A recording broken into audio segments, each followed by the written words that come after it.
Siamo qui ai Giardini Pubblici di Reggio Emilia per l'ultimo evento di chiusura di questo episodio così reggiano del progetto Shaping Fair Cities. È una giornata, un evento in presenza, diversamente da quelli che si sono susseguiti nei mesi scorsi,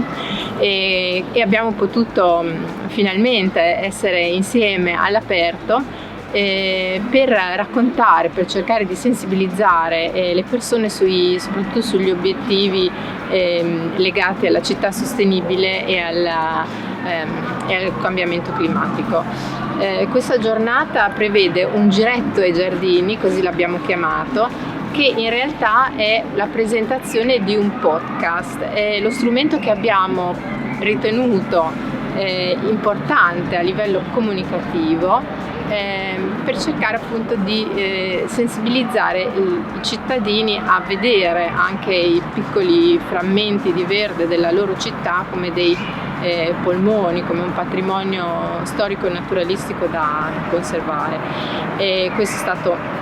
il nostro obiettivo tramite il podcast, che è comunque scaricabile e ascoltabile in streaming e permette di realizzare un giro qua in questa piccola oasi dentro la città. E l'organizzazione è,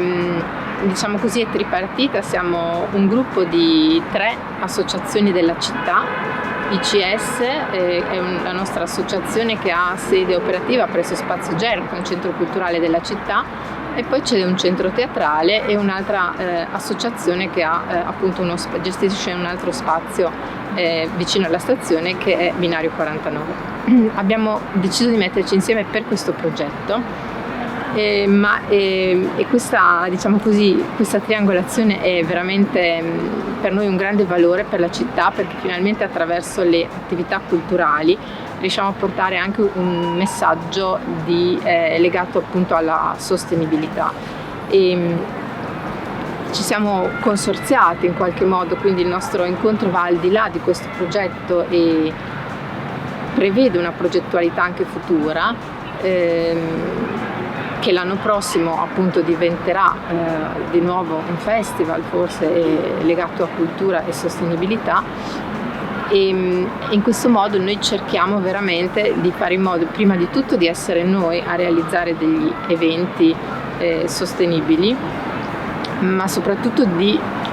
declinare un po' tutta la nostra attività su questi che secondo noi sono i temi fondamentali, quelli appunto dell'agenda 2030 dell'ONU. Purtroppo il Covid ha interrotto alcuni dei nostri eventi che erano previsti appunto tra marzo e maggio,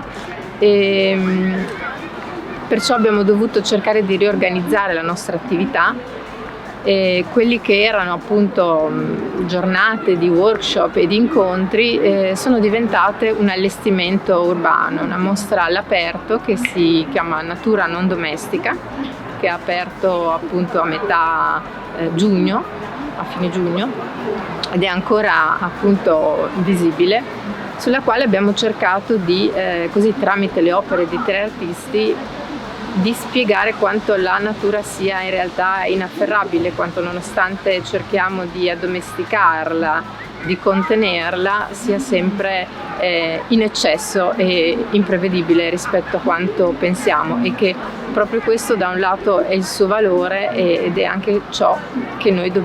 verso cui dobbiamo avere rispetto in tutti i sensi.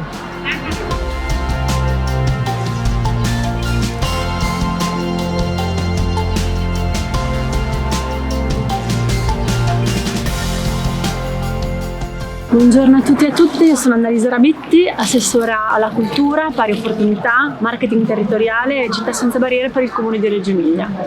Io volevo porre l'attenzione sull'importanza del progetto per 2 motivi. Il primo è quello che alcune associazioni culturali si sono messe insieme, lavorano insieme in tandem per un progetto che ha in realtà un obiettivo molto importante, quello di parlare di sostenibilità non con le parole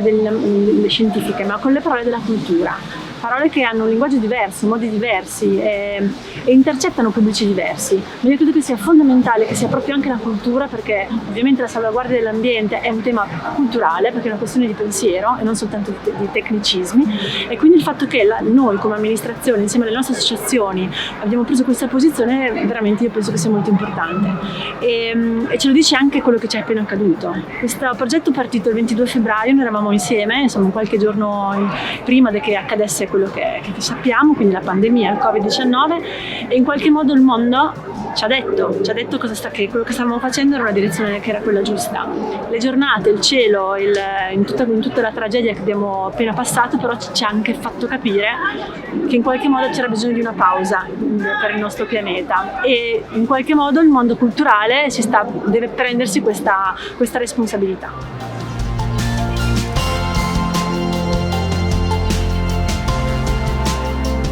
Io sono Khadija, la Mami, rappresento il caffè letterario Binario 49 e assieme a Spazio Gerra e al teatro Mami Mo, la compagnia teatrale Mami Mo, non potevamo non aderire a questa campagna internazionale di Shaping Fair City perché è sempre più importante che tutte le realtà e a diversi livelli ci si mobiliti per perseguire i piani dell'Agenda 2030. Nello specifico noi abbiamo aderito ai punti 13 e 11 e come abbiamo fatto? Che cosa abbiamo fatto per promuovere questi messaggi sull'attenzione al cambiamento climatico e alla sostenibilità delle città? Abbiamo realizzato dei video con dei bambini, 3 pillole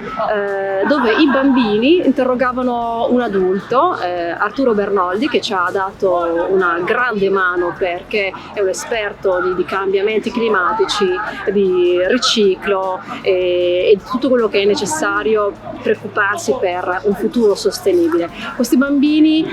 che sono loro i destinatari di questo futuro al quale noi dobbiamo lavorare per loro, sapevano ben distinguere quali sono i rischi e ci chiedevano: ma che cosa ci state lasciando allora? Se voi oggi ci dite che dobbiamo essere attenti a portare la bottiglia di metallo a scuola, di riempire d'acqua e non quella di plastica, che cosa ci state lasciando? Mentre in effetti il mondo è pieno di plastica, ci state lasciando un importante compito. Sì, è vero, stiamo lasciando a loro un importante compito che è quello di salvaguardare l'ambiente dagli impatti disastrosi della presenza e dell'azione dell'uomo.